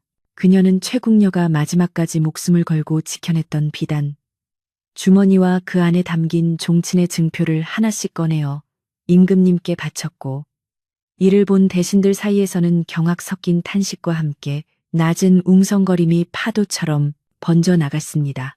특히 저 멀리 자리에 앉아있던 젊은 종친은 자신의 가문을 상징하는 문양이 새겨진 금속 조각을 보는 순간 얼굴이 순식간에 흑빛으로 변하며 입술을 파르르 떨었지만 끝까지 태연한 척 시선을 허공으로 피하며 모르는 일이라며 잡아떼려 노력했습니다. 임금님께서는 민상궁이 제시한 증거들을 하나하나 세밀하게 살피시더니 무거운 침묵을 깨고 젊은 종친을 향해 그대는 이 귀한 증표가 어찌하여 차가운 우물가 깊은 곳에서 발견되었는지 내게 납득할 만한 답을 내놓아야 할 것이다라고 엄중히 물으셨습니다. 종친은 황급히 자리에서 일어나 바닥에 엎드리며 전하, 이는 분명 저를 시기하는 무리가 저를 모함하기 위해 꾸민 비열한 소행이오니 부디 통촉하여 주시옵소서. 제 증표는 며칠 전 사냥을 나갔다가 분실한 것이니 어찌 저를 살인마로 몰 수 있겠나이까라며 억울함을 호소하며 목소리를 높였습니다. 하지만 그의 목소리는 미세하게 떨리고 있었고 이마 위로 송골송골 맺힌 식은땀은 그가 느끼는 공포가 얼마나 큰지를 여실히 보여주는 결정적인 단서가 되어 대전 안의 공기를 더욱 차갑게 얼어붙게 만들었습니다. 이때 박상궁이 갑자기 바닥에 머리를 강하게 도시며 서럽게 통곡하기 시작하더니 전하, 제가 죽을 죄를 지었나이다. 저 종친께서 최궁녀를 위협하여 입을 막으라 명하셨고 일이 어긋나자 결국 그녀를 차가운 우물에 밀어 넣으라 하셨나이다. 라고 소리 높여 모든 만행을 고백했습니다. 그녀는 종친이 자신에게 건네주었던 은밀한 서찰의 내용까지 낱낱이 공개하며 자신이 어떻게 그의 권력에 굴복하여 가련한 최궁녀를 죽음의 함정으로 몰아넣었는지 눈물로 참회하였으며 대전 안은 순식간에 충격과 분노로 가득 차게 되었습니다. 종치는 박상궁을 향해 삿대질하며 거짓말이라며 광기 어린 소리를 질렀지만 이미 모든 눈길은 그를 향한 불신과 멸시로 가득 차 있었고 그는 더 이상 빠져나갈 구멍이 없음을 직감한 듯 자리에 털썩 주저앉았습니다. 민상궁은 여기서 멈추지 않고 최궁녀가 마지막 순간까지 품고 있었던 반쯤 타버린 서신 조각을 꺼내어 읽어 내려갔는데 그 안에는 종친이 외국 사신들과 내통하여 왕실을 전복하려 했던 구체적인 계획이 적혀 있어 장례를 더욱 경악케 했습니다. 최궁녀는 평소 지혜로운 성품으로 이 서신을 우연히 손에 넣게 되었고 이를 임금님께 알리려다가 종친의 눈에 띄어 억울하게 희생당했던 것이라는 진실이 밝혀지자 대신들은 고개를 떨구며 탄식했습니다. 이 서신은 단순한 살인사건을 넘어 대역죄의 증거가 되었고 임금님의 분노는 하늘을 찌를 듯하여 대전 전체가 그 위험 앞에 압도되어 누구도 감히 입을 열지 못한 채 숨을 죽이고 있었습니다. 임금님께서는 떨리는 손으로 서신을 꽉 쥐시며 내 가장 믿고 아끼던 종친이 이토록 추악한 배신을 저질렀단 말이냐? 너의 탐욕이 꽃다운 궁녀의 목숨을 앗아가고 나라의 근간을 흔들려 했으니 그 죄를 어찌 다 갚으려 하느냐라고 일갈하셨습니다. 종친은 이제 모든 것이 끝났음을 깨닫고는 허탈한 웃음을 터뜨리며 자신의 야욕을 숨기지 않았고 끝까지 반성하는 기미 없이 권력이란 원래 그런 것이라며 횡설수설하다가 호위, 무사들에 의해 거칠게 끌려 나갔습니다. 그는 궁 밖으로 압송되어 유배지로 떠나는 대신 차명에 처해질 것이라는 선고를 받았으며 그가 누리던 모든 부귀영화는 한순간에 잿더미가 되어 바람에 흩어지는 비참한 결말을 맞이하게 되었습니다. 박상궁 또한 죄를 면할 수 없었기에 궁궐에서 영구히 추방되어 외딴 섬으로 유배를 떠나게 되었으며 그녀는 끌려가는 내내 최궁녀의 이름을 부르며 용서를 구했지만 이미 때는 늦어버린 뒤였습니다. 진실이 밝혀지자 그동안 최궁녀를 의심하고 비난했던 사람들은 부끄러움에 고개를 들지 못했고 민상궁의 용기 있는 행동에 경의를 표하며 그녀의 굳건한 우정에 박수를 보냈습니다. 임금님께서는 민상궁을 가까이 불러 그녀의 노고를 치하하시고 네가 아니었다면 내 곁에 독사를 발견하지 못했을 것이며 최궁녀의 억울함 또한 영원히 묻혔을 것이다라며 따뜻한 위로의 말을 건네주셨습니다. 대전에서의 문초가 끝난 후 궁궐에는 오랜만에 맑은 햇살이 비치기 시작했고 사람들의 가슴을 짓누르던 어두운 그림자도 조금씩 걷히는 듯한 평화로운 분위기가 감돌기 시작했습니다. 민상궁은 대전을 나와 다시 최궁녀가 잠들었던 우물가로 향했는데 그곳은 이제 더 이상 공포의 장소가 아니라 진실이 승리한 성스러운 공간처럼 느껴져 그녀의 발걸음은 한결 가벼워졌습니다. 그녀는 우물가에 앉아 맑은 물에 비친 자신의 얼굴을 보며 이제 다 끝났어. 너를 해친 이들은 모두 벌을 받았고 네가 지키려 했던 전하의 안위도 굳건해졌단다라고 나직하게 속삭이며 친구의 넋을 달래주었습니다.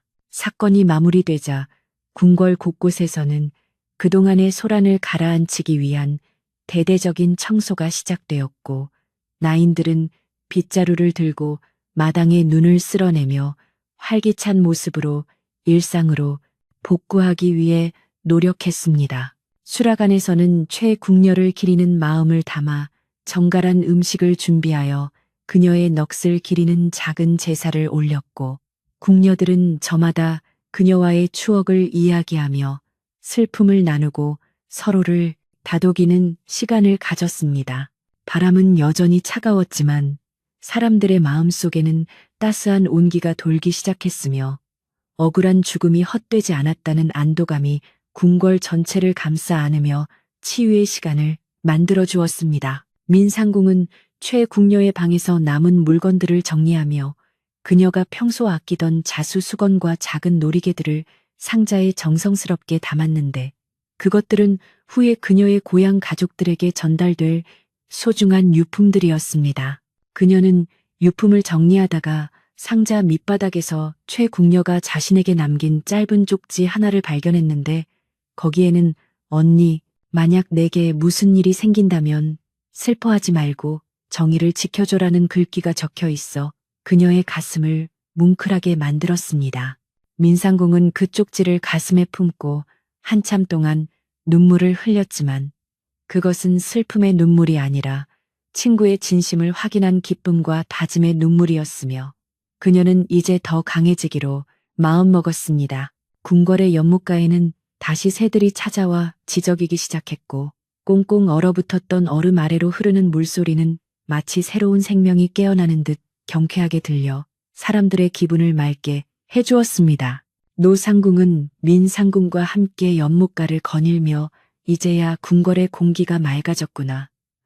고생 많았다 민상궁. 네 덕분에 이 늙은이도 이제 편히 눈을 감을 수 있겠어라고 인자하게 웃으며 그녀의 어깨를 가볍게 두드려 주었습니다. 민상궁은 노상궁의 말씀에 감사하며 자신을 믿고 도와준 모든 이들에게 고마운 마음을 전했고 다시는 이 궁궐에 그런 비극이 발붙이지 못하도록 자신의 소임에 더욱 충실할 것을 굳게 약속했습니다. 오후가 되자 임금님께서는 최궁녀의 억울한 죽음을 위로하기 위해 특별한 교지를 내리셨는데 그녀를 정오품 상궁으로 추존하고 그녀의 가문에는 면세와 토지를 하사하여 대대로 그녀의 충심을 기리도록 명하셨습니다.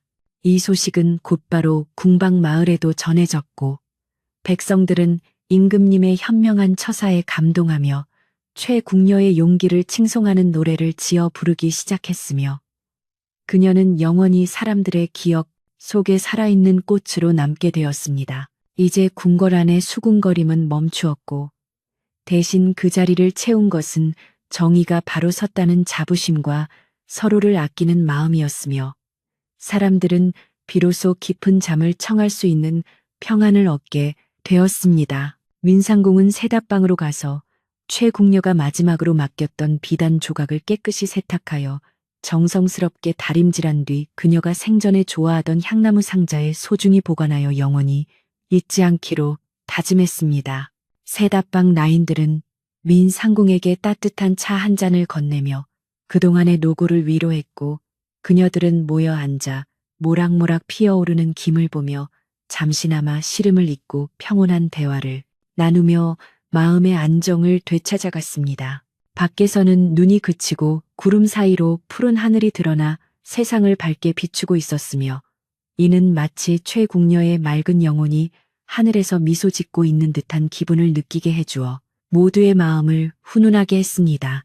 궁궐의 대문은 이제 다시 활짝 열려 백성들이 자유롭게 드나들며 왕실의 소식을 전해 들었고 사람들은 이번 사건을 통해 진실은 결코 가릴 수 없으며 정의는 반드시 승리한다는 소중한 교훈을 가슴 깊이 새기게 되었습니다. 임금님께서는 이번 기회에 궁궐 내의 부패한 관리들을 대대적으로 숙청하시고 청렴한 인재들을 등용하여 나라의 기강을 바로 세우셨으며 이는 조선 왕실이 더욱 번영하는 계기가 되었다고 역사는 기록하고 있습니다. 민상궁은 이러한 변화의 중심에서 묵묵히 자신의 자리를 지키며 후배 궁녀들에게 최궁녀의 이야기를 들려주며 올바른 마음가짐이 무엇인지를 가르치는 훌륭한 스승이자 선배로 거듭나게 되었습니다. 저녁 무렵 민상궁은 최궁녀가 자주 찾던 비밀스러운 작은 숲길을 홀로 걸으며 그녀와 나누었던 소소한 대화들을 떠올려 보았는데 그때마다 귓가에 들리는 바람 소리가 마치 친구의 목소리처럼 다정하게 느껴졌습니다. 숲길 끝에 핀 작은 겨울꽃 하나를 발견한 그녀는 그것을 조심스럽게 꺾어 우물가로 가져가 놓아주었으며 이는 죽은 친구에게 보내는 마지막 작별 인사와도 같아 그녀의 마음을 더욱 차분하고 평온하게 만들어 주었습니다. 이제 슬픔은 기억으로 바뀌고 고통은 지혜로 변하여 민상궁의 삶을 더욱 깊고 풍요롭게 만들어 주었으며 그녀는 다시 찾아올 봄을 기다리며 차분하게 하루를 마무리할 준비를 마쳤습니다. 궁궐의 등불들이 하나둘씩 켜지기 시작하자 밤의 정취는 어제와는 달리 유난히 아늑하고 포근하게 느껴졌으며 궁녀들은 처소로 돌아가 서로의 안부를 묻고 따뜻한 이불 속으로 들어가 휴식을 취했습니다. 민상궁 또한 자신의 방으로 돌아와 촛불을 끄고 누웠는데 창문 너머로 비치는 달빛이 마치 최궁녀의 손길처럼 부드럽게 그녀의 얼굴을 감싸주어 그녀는 오랜만에 아무런 걱정 없이 깊은 잠속으로 빠져들 수 있었습니다. 꿈속에서 그녀는 최궁녀와 함께 꽃이 가득 핀 들판을 달리는 모습을 보았고 그곳에서 두 사람은 그 어떤 권력의 위협도 없이 영원한 우정을 나누며 행복하게 웃고 있었으며 그 웃음소리는 밤하늘의 별빛처럼 아름답게 빛났습니다. 이로써 궁궐을 뒤흔들었던 우물 속의 비극은 정의로운 해결을 맞이하였고 남겨진 이들은 그 아픔을 딛고 일어나 더 밝은 미래를 향해 나아갈 수 있는 용기를 얻었으며 진실의 힘이 얼마나 위대한지를 다시금 증명해 보였습니다. 사람들은 이제 이 이야기를 후대에 전하며 권력 앞에 굴복하지 않았던 한 궁녀의 고결한 희생을 기릴 것이며 그녀가 남긴 향기는 궁궐 담장을 넘어 영원히 조선의 땅에 가득할 것임을 의심치 않았습니다. 깊어가는 밤, 고요한 궁궐의 담장 아래로 흐르는 맑은 물줄기는 오늘도 변함없이 흐르며 세상의 모든 억울함을 씻어내고 새로운 희망을 노래하며 사람들의 꿈속으로 평온하게 스며들고 있었습니다. 민상궁은 아침에 일어나 가장 먼저 임금님께 문안 인사를 올렸고 임금님께서는 그녀를 보시며 인자한 미소로 고개를 끄덕여 주셨는데 그것은 말없는 신뢰와 감사의 표시였으며 민상궁은 그 미소 속에서 자신의 사명을 다시 한번 확인했습니다. 그녀는 궁궐의 회랑을 걸으며 마주치는 모든 이들에게 밝은 인사를 건넸고 사람들도 그녀를 존경의 눈빛으로 대하며 궁궐은 다시 생기와 웃음이 넘치는 따뜻한 삶의 터전으로 돌아오게 되었습니다. 이제 이야기는 끝을 향해 가고 있었지만 그 속에 담긴 진실과 우정의 가치는 영원히 퇴색되지 않고 사람들의 마음속에서 아름다운 전설로 남아 빛날 것이며 최궁녀의 넋은 저 높은 하늘에서 영원한 평화를 누릴 것입니다. 궁궐의 우물은 이제 더 이상 슬픈 장소가 아니라 맑고 깨끗한 물을 길어 올리는 생명의 원천으로 돌아왔으며 사람들은 그 물을 마시며 최궁녀의 맑은 심성을 기리고 자신들의 마음 또한 그처럼 투명하게 닦으려 노력하게 되었습니다. 민상궁은 가끔 우물가에 서서 하늘을 보며 친구와 나누었던 약속을 되새겼고 그녀의 삶은 이제 자신만을 위한 것이 아니라 억울하게 죽어간 이들의 목소리를 대신하는 고귀한 여정이 되었음을 깨달았습니다. 궁궐의 밤은 다시 깊어가고 있었지만 이제는 그 누구도 두려움에 떨지 않았으며 오직 평화로운 꿈과 내일에 대한 희망만이 가득한 채 세상은 따뜻한 어둠 속으로 조용히 잦아들고 있었습니다. 마지막으로 민상궁은 최궁녀가 생전에 가장 좋아했던 노래를 나직하게 흥얼거리며 하루를 마감했는데 그 노랫소리는 담장을 넘어 마을까지 퍼져나가 잠 못 이루는 이들의 마음을 다독여주는 자장가가 되어 주었습니다. 이야기는 여기서 마무리되지만 그 여운은 여러분의 가슴 속에 오래도록 남아 진실과 정의가 승리하는 따뜻한 세상의 꿈을 꾸게 해줄 것이며 이제 편안한 마음으로 깊은 잠에 드시기를 바랍니다. 조선의 밤은 이렇게 평온하게 저물어가고 달빛은 여전히 고요히 궁궐의 지붕 위를 비추며 모든 살아있는 생명을 축복하고 있으며 진실은 언제나 우리 곁에서 빛나고 있다는 사실을 잊지 마시길 바랍니다. 궁궐의 차가운 눈이 녹아내리고 처마 끝에서 떨어지는 낙수 소리가 봄의 기운을 알릴 무렵 비극이 휩쓸고 지나간 자리는 이제 새로운 희망의 온기로 채워지기 시작했습니다. 임금님께서는 오랜 상심을 뒤로하고 다시 정사에 힘을 쏟으셨으며 백성들은 나라가 안정을 되찾은 것에 안도하며 저마다의 일터로 돌아가 평화로운 일상을 누리게 되었습니다. 진실이 밝혀진 이후 궁궐의 공기는 유난히 맑고 청명하여 가슴 깊이 숨을 들이켜면 향긋한 흙내음이 온몸을 감싸 안는 듯한 기분 좋은 정취가 가득했으며 사람들의 얼굴에는 다시금 옅은 미소가 피어 올랐습니다. 임금님의 수라상에는 이제 다시 김이 모락모락 피어오르는 정갈한 음식들이 올라왔고 식사를 제대로 하지 못해 야위셨던 임금님의 안색도 나날이 좋아져 보는 이들의 마음을 훈훈하게 했습니다. 민상궁은 임금님을 가장 가까이에서 보필하며 그녀의 성실함과 지혜로움을 다시 한번 인정받았고 동료 궁녀들도 그녀를 중심으로 뭉쳐 서로를 아끼고 돕는 따뜻한 문화를 만들어 나갔습니다. 그녀는 최궁녀가 남기고 간 자수수건을 가끔 꺼내보며 친구가 꿈꾸었던 평화롭고 아름다운 궁궐의 모습을 현실로 만들기 위해 정성을 다했고 그 진심은 궁궐 구석구석으로 퍼져나가 모든 이들의 귀감이 되었습니다. 궁궐 밖 저잣거리에서도 이제는 최궁녀의 죽음을 슬퍼하는 소문 대신 그녀의 용기와 민상궁의 우정을 칭송하는 이야기들이 만발하여 장터 사람들의 가슴을 뜨겁게 달구어 주었습니다. 마을 노인들은 나무 그늘 아래 모여 앉아 정의는 결국 승리하는 법이라 내라고 껄껄 웃으며 담소를 나누었고 아이들은 최궁녀를 기리는 노래를 부르며 골목길을 누비는 풍경이 일상이 되었습니다. 고향의 가족들은 임금님께서 내려주신 정려문 앞에 모여 최궁녀의 넋을 기리며 비록 그녀는 곁에 없지만 그녀가 남긴 고귀한 이름이 가문을 빛내고 있음에 깊은 자부심을 느끼며 살아갔습니다. 어느 맑은 오후 민상궁은 최궁녀가 생전에 가꾸던 작은 화단을 찾아가 잡초를 뽑고 새로 돋아난 새싹들에게 조심스럽게 물을 주며 친구와 나누었던 소소한 대화들을 떠올려 보았습니다.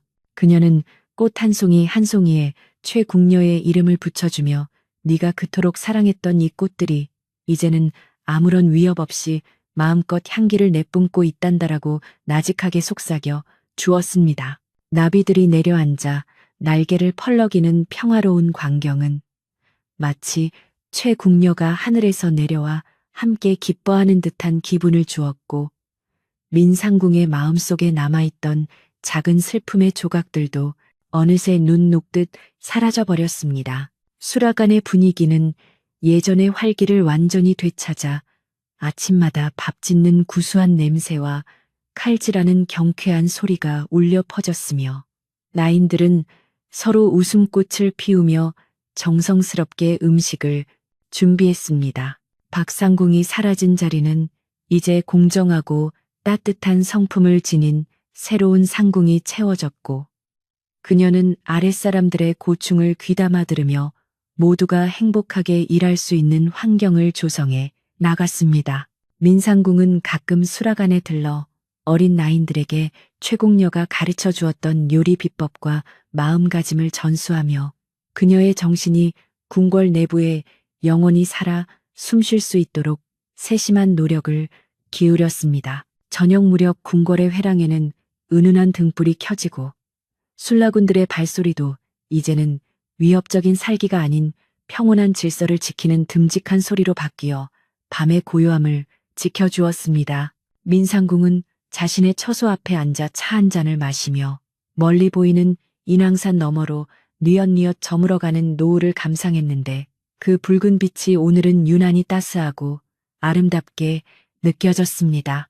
그녀는 이제 더 이상 밤길을 걷는 것이 두렵지 않았으며 어둠 속에서도 자신을 지켜주는 보이지 않는 손길이 있음을 확신하며 하루의 피로를 씻어내고 평안한 마음으로 휴식을 취할 수 있게 되었습니다. 임금님께서는 민상궁의 공로를 높이 사서 그녀에게 특별한 휴가를 내리셨고 그녀는 오랜만에 궁궐을 벗어나 고향 땅을 밟으며 부모님의 묘소를 찾아가 감사의 절을 올리는 시간을 가졌습니다.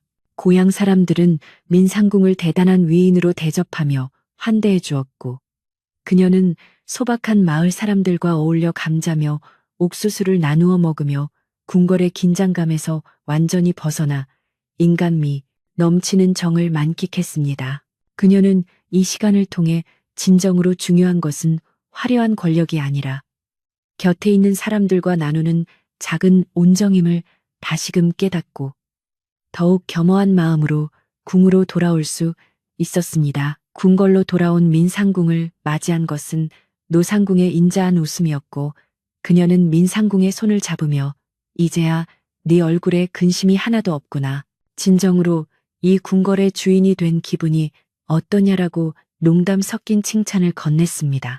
두 사람은 연못가 정자에 앉아 비단 잉어들이 헤엄치는 모습을 보며 그동안 겪었던 험난했던 여정들을 추억했고 이제는 그 모든 아픔이 지혜의 밑거름이 되었음을 함께 확인했습니다.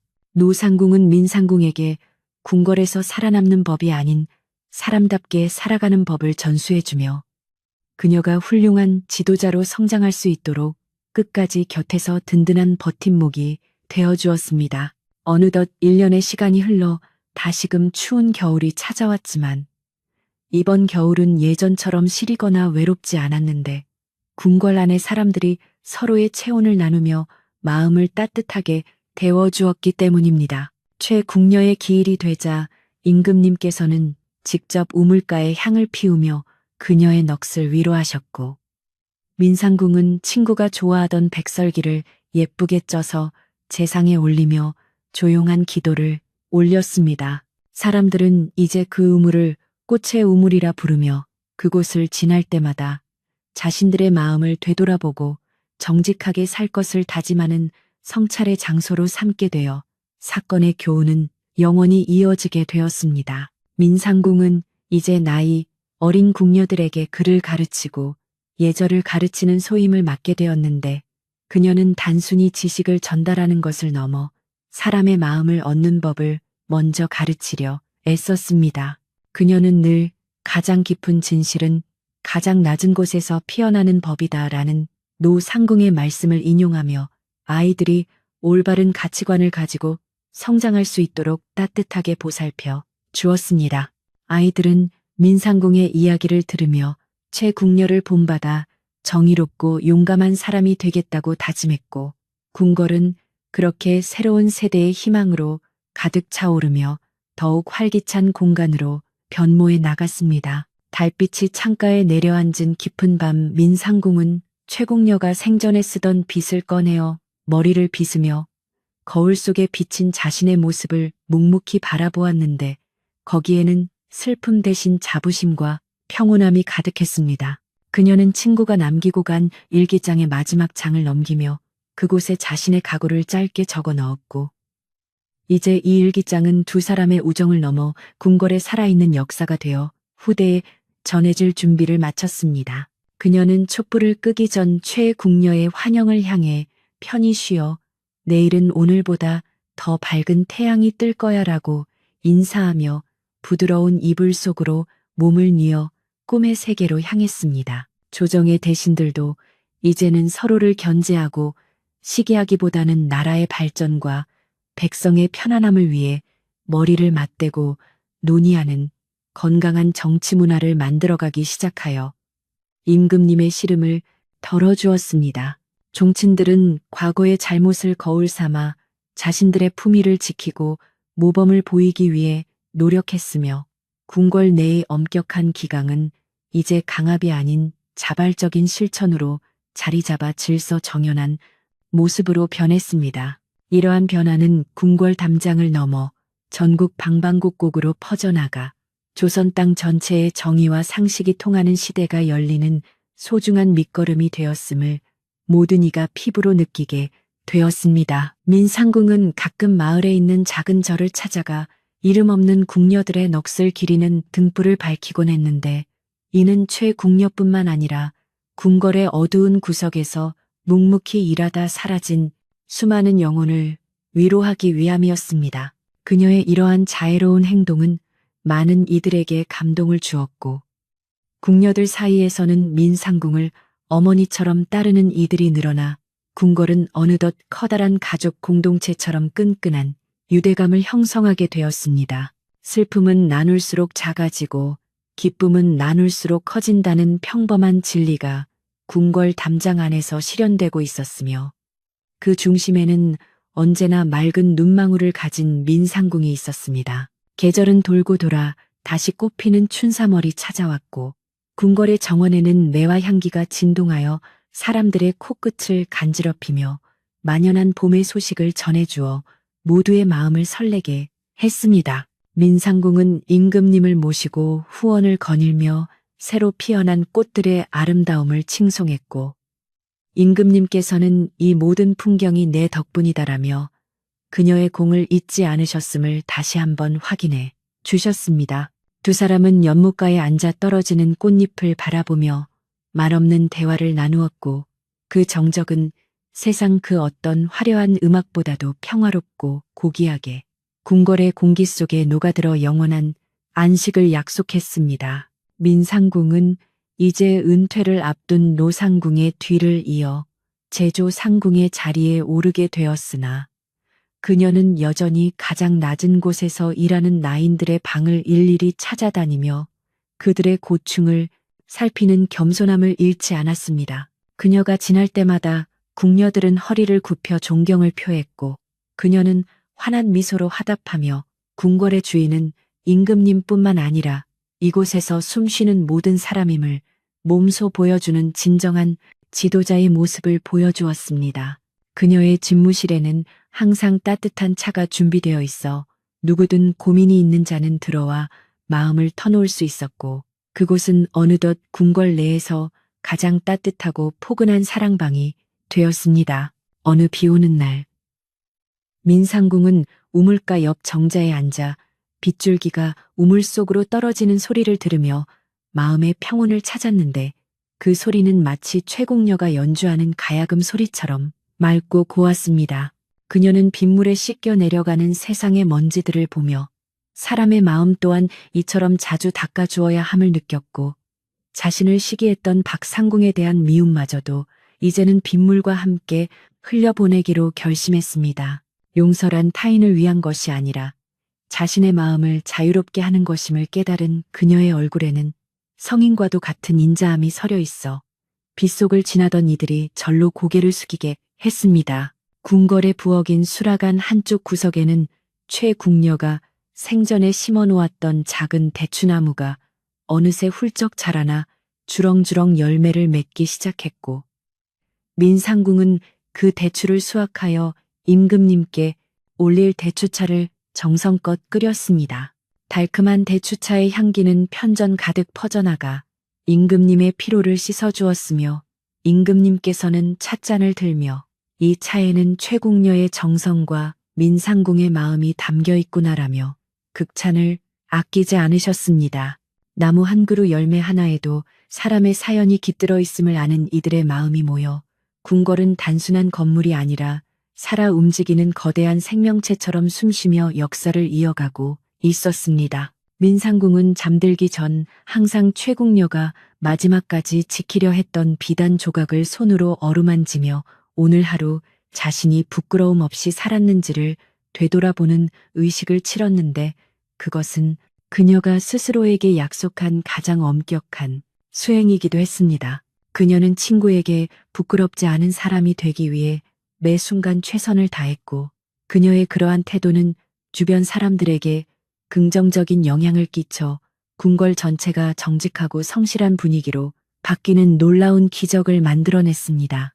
이제 사람들은 최궁녀의 비극을 슬픈 이야기가 아닌 정의를 세운 승리의 역사로 기억하게 되었고 그 과정에서 보여준 인간애와 우정은 영원히 지지 않는 꽃처럼 사람들의 가슴 속에 피어있게 되었습니다. 이야기의 끝은 언제나 새로운 시작을 의미하듯 민상궁의 삶은 이제 더 넓은 세상을 향해 나아가며 많은 이들에게 희망의 증거가 되었고 그녀가 남긴 발자취는 후대 궁녀들에게 올바른 길을 안내하는 이정표가 되어주었습니다. 궁궐의 밤은 오늘도 깊어가고 있지만 이제는 그 누구도 어둠을 두려워하지 않으며 저마다의 소중한 꿈을 꾸며 따뜻한 이불 속에서 내일을 기다리는 평온한 시간으로 가득 차 오르고 있습니다.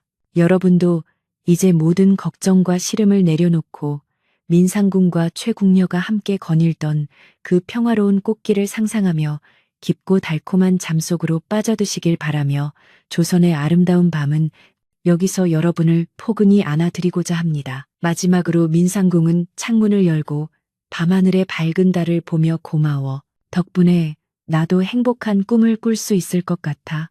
라고 인사한 뒤 조용히 등잔불을 끄고 자신의 자리에 누웠는데 그 모습은 세상에서 가장 평화로운 모습 그 자체였습니다. 그녀의 숨소리는 고요한 밤의 정적과 어우러져 리드미컬하게 들려왔고 궁궐의 모든 생명 또한 그녀와 함께 깊은 휴식에 들어가며 하루를 마무리하는 축복의 시간을 맞이하고 있었습니다. 진실은 밝혀졌고 정의는 바로 섰으며 이제 남은 것은 영원한 평화와 사랑뿐이니 여러분의 밤도 이처럼 고요하고 아름다운 온기로 가득하여 평안한 안식을 누리시기를 간절히 빌며 이야기를 마칩니다. 하늘을 가로지르는 은하수는 마치 최궁녀와 민상궁이 나누었던 맑고 영원한 우정의 길처럼 밝게 빛나며 어둠 속에서도 길을 잃지 않도록 우리를 지켜봐주고 있으며 그 빛은 우리들의 마음속에도 은은하게 스며들고 있습니다. 이제 편안히 눈을 감으시고 그 옛날 조선의 고요한 마을과 아름다운 궁궐의 풍경을 머릿속에 그리며 따뜻한 온돌방에 누워있는 듯한 안락함을 느끼며 깊은 잠의 세계로 여행을 떠나보시길 바랍니다. 이야기는 여기서 멈추지만 그 속에 담긴 따스한 진심은 영원히 여러분의 곁에 머물며 편안한 밤을 지켜줄 것이며 착하고 고운 마음을 가진 이들에게는 항상 좋은 일들만 가득할 것임을 믿어 의심치 않습니다. 민상궁은 이제 꿈속에서 최궁녀의 손을 잡고 꽃비가 내리는 궁궐의 뜰을 자유롭게 거닐고 있을 것이며 그들의 웃음소리는 봄바람을 타고 온 세상에 퍼져나가 모든 아픈 이들의 마음을 어루만져 줄 것입니다. 진실은 깊은 우물 속에 가라앉아도 언젠가는 맑은 물 위로 떠오르는 법이라는 지혜로운 말씀처럼 여러분의 진심도 언젠가 빛을 발할 날이 올 것이니 부디 안심하고 이 밤을 평온하게 보내시길 바랍니다. 고운 꿈 꾸시고 내일 아침에는 더욱 맑고 투명한 마음으로 새로운 태양을 맞이하시길 바라며 조선 왕실의 신비로운 비밀 이야기는 여기서 따뜻한 마침표를 찍고 여러분의 평안한 잠을 축복하며 조용히 물러가겠습니다.